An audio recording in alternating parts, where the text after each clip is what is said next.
And another question that has come in about the aging process and how we can approach aging.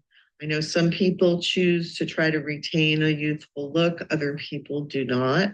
And I think there's some confusion of what is the best path? How should we look at our aging process? Well, there are no shoulds. Every individual is different.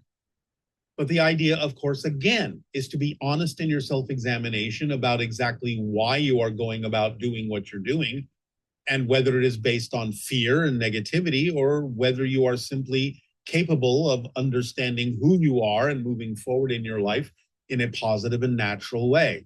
As we have said very often, learning to live in the moment actually allows you to age less.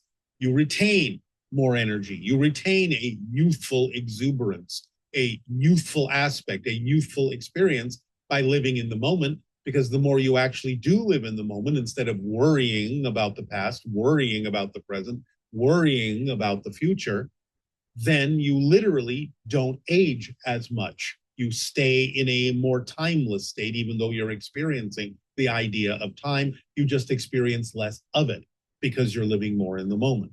So you can mature, and it doesn't necessarily mean you have to become decrepit or infirm, but the idea is, for most of the people on the planet, they treat the idea of aging in very negative ways.